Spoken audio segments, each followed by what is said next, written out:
खूप पैसे शांतीने म्युच्युअल फंडच्या मार्फत कमवायचे असतील तर हा व्हिडिओ बघा. यासाठी आपल्याला काय करावं लागेल, यासाठी आपल्याला जावं लागेल आपल्या शाळेच्या काळात. लहानपणी आपल्याला आपल्या टीचरनी पर्सेंटेज काढणं शिकवलं होतं. त्यामध्ये एक एक्झाम्पल सांगतो. जर 100 रुपयाची गोष्ट 50 रुपयावर आली तर हे किती पर्सेंट पडली? 50%. तीच 50 रुपयाची गोष्ट जर 100 रुपये झाली तर हे किती पर्सेंट वाढ झाली? 100%. याचा अर्थ काय आहे तुम्ही बघा. पडताना 50% पडत आहे, पण वाढताना तेच गोष्ट 100% वाढत आहे. मार्केटमध्ये पण असंच तो होतो.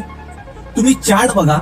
चार्ट मध्ये 2008 सालापासून तुम्ही जर बघत असाल तर जे पडलेलं मार्केट दिसते ना, ते कमीत कमी 7 ते 8 वेळा खूप जास्त. नाहीतर मार्केट एका लेवलनेच वरती जातो. पण या गोष्टीला आपण बघतो का? हे गणित त्या टायमाला आपण आठवतो का? पडत्या मार्केटमध्ये तर आपण लवकर पैसे बाहेर काढून देतो, जे नाही करायला पाहिजे. तर तुम्हाला जर तुमची वेल्थ एक चांगल्या स्ट्रॅटेजीने बनवायची असेल तर त्वरित संपर्क करा. धन्यवाद.